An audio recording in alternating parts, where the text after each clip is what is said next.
ପିଲାମାନେ ତୁମକୁ ବହୁତ ବହୁତ ସ୍ୱାଗତ। ଆଜି ଆମେ କିଛି ଟ୍ରାନ୍ସଲେସନ୍ ଅନୁବାଦ ଉପରେ ଆଲୋଚନା କରିବା। এই ଅନୁବାଦ ଆଜି ଯାହା ହେବ 8ଟି ବାକ୍ୟ ନିଆହେଇଛି। ଏସବୁ ବାକ୍ୟ ଗୁଡ଼ିକ ପ୍ରେଜେଣ୍ଟ ପ୍ରୋଗ୍ରେସିଭ୍, ହିନ୍ଦୀରେ ଆମେ କହି ଅପୂର୍ଣ୍ଣ ବର୍ତ୍ତମାନ କାଳ, ଆହାରି ଉପରେ ଆଧାରିତ 8ଟି ବାକ୍ୟ ରହିଛି। ପଢ଼େଇଲା ବେଳେ ଭଲ କି ମନ ଦେଇକି ଶୁଣିବ। ଅନୁବାଦ ସହିତ ଇଂଲିଶ ଗ୍ରାମାରର ନିୟମ ମଧ୍ୟ ମୁଁ କହିଦେବି, ଭଲକି ବୁଝିବ। ଦେଖ, ପ୍ରଥମ ବାକ୍ୟଟି ହେଲା ସେ ଛାତ ଉପରେ ଖେଳୁଅଛି। ସେ ଛାତ ଉପରେ ଖେଳୁଅଛି, ତାର ହିନ୍ଦୀ ହେବ ଓହ ଛତ ପର ଖେଲ ରହା ହେ। ଓହ ଛତ ପର ଖେଲ ରହା ହେ। ତାର ଇଂରାଜୀ ଅନୁବାଦ ହେଲା he is playing on the terrace. He is playing on the terrace. ଦେଖ ଛୁଆ, ପ୍ରେଜେଣ୍ଟ ପ୍ରୋଗ୍ରେସିଭର ବାକ୍ୟ ଗୁଡ଼ିକୁ ଦେଖ। ଓଡ଼ିଆର ହେବ ଉ ଅଛି, ଉ ଅଛନ୍ତି। ହିନ୍ଦୀ ବାକ୍ୟ ଗୁଡ଼ା ହେବ ରହା ହେ, ଶେଷକୁ ଆସିବ ରହା ହେ, ରହେ ହେଁ, ରହି ହେ, ରହି ହେଁ, ଏରିକ ହେବ। ଇଂରାଜୀ ବାକ୍ୟ ଗୁଡ଼ିକ ଆଗେ ସବଜେକ୍ଟ ରହିଲା। ଏଠି ଦେଖ ସବଜେକ୍ଟ ହି ଅଛି, ତାପରେ ଇଜ୍ ଅଛି। ଇଜ୍ଟା ବି ଭାର୍ବର ରୂପ। ବର୍ତ୍ତମାନ କାଳରେ ବି ଭାର୍ବର ରୂପ ଏମ୍, ଇଜ୍, ଆର୍ ଏଇଗୁଡ଼ା ବସିବ। ଆଉ ଭାର୍ବର ଆଇଏନ୍ଜି, ପ୍ଲେ ହେଲା ଭାର୍ବ, ସେଥିର ଆଇଏନ୍ଜି ବସିବ। He is playing on the terrace. ଏଠି ଯେ ବାକ୍ୟଟି ଦିଆହେଲା ଛୁଆ କହିନି, ଏ ବାକ୍ୟଟା ପ୍ରେଜେଣ୍ଟ ପ୍ରୋଗ୍ରେସିଭ୍ ହେବାର କାରଣ କ'ଣ? ନିୟମ ଏଠି କ'ଣ ପଡ଼ୁଛୁ ନା, କହିବା ସମୟରେ କାର୍ଯ୍ୟ ଚାଲୁଛି। ପିଲାଟି ବର୍ତ୍ତମାନ ଖେଳୁଛି, ମୁଁ କହୁଛି ପିଲାଟି ଖେଳୁଅଛି, ତେଣୁ କହିବା ସମୟରେ ପିଲାଟି ତାର କାର୍ଯ୍ୟ କରୁଅଛି, ଖେଳିବା କାମ କରୁଛି, ତେଣୁ ପ୍ରେଜେଣ୍ଟ ପ୍ରୋଗ୍ରେସିଭ୍ ହେଲା। ତା ପର ବାକ୍ୟଟା ବି ଠିକ୍ ସେହିପରି, ସେଇ ନିୟମ ଉପରେ ଆଧାରିତ। ଦ୍ୱିତୀୟ ବାକ୍ୟଟା ହେଲା ପିଲାଟି ତା ଝୁଲଣାରେ ଶୋଇଅଛି। କହିବା ସମୟରେ ସେ ଶୋଇଛି ପିଲାଟି। ପିଲାଟି ତା ଝୁଲଣାରେ ଶୋଇଅଛି।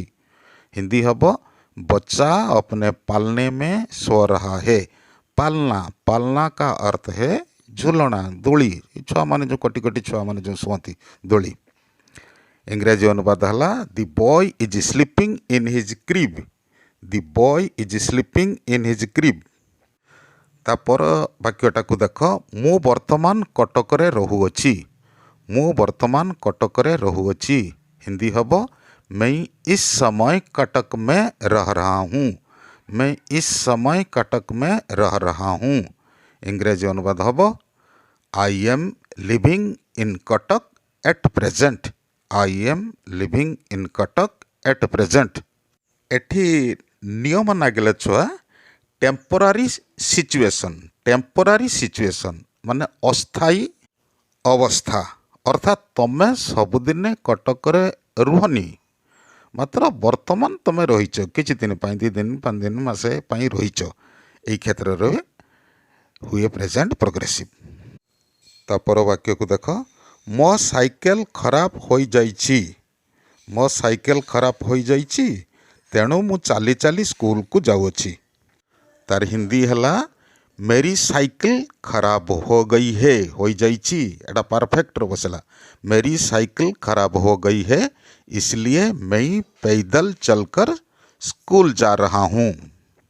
ता इंग्रेजी अनुवाद है my bicycle has gone out of order. My bicycle has gone out of order. ए वाक्यटा प्रेजेंट परफेक्ट रही, किंतु पर वाक्यटा को देखिए so I am walking to school. So I am walking to school.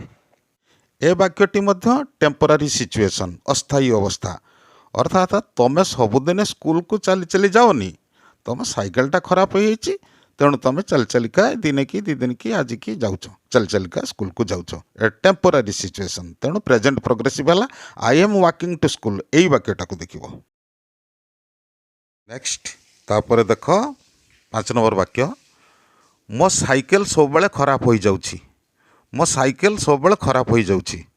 तार हिंदी अनुवाद हब मेरी साइकिल हमेशा खराब हो रही है। साइकिल स्त्रीलिंग।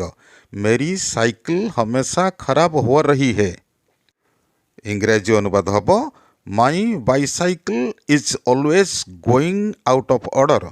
माई bicycle is always going out of order. एठी नियम कौन नागिला पिला बुझ भल कि गोटे कार्य बारंबार होची। କାର୍ଯ୍ୟଟା ବାରମ୍ବାର ହେଉଛି କିନ୍ତୁ ଅନିୟମିତ ବ୍ୟବଧାନରେ ହେଉଛି। ଆଜି ହେଉଛି ତ ଦିନେ ଛାଡ଼ିକି 2 ଦିନ ପରେ ହେଉଛି।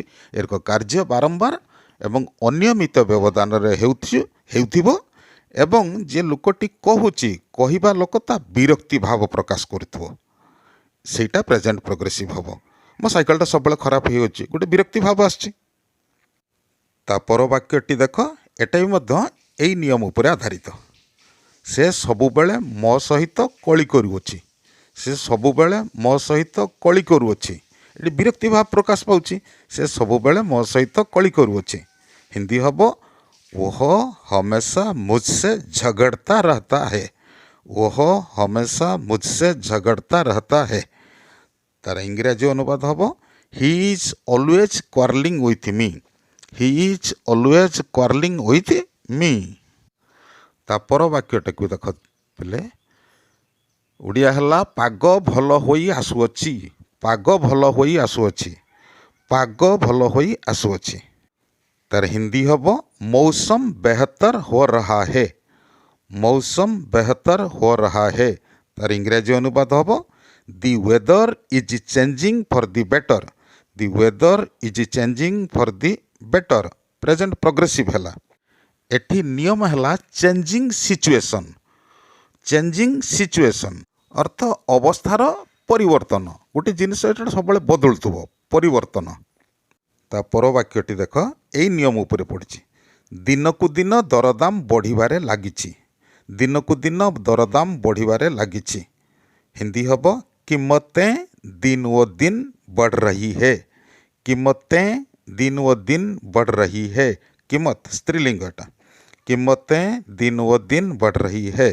इंग्रेजी अनुवाद ହେବ prices are rising from day to day. Prices are rising from day to day.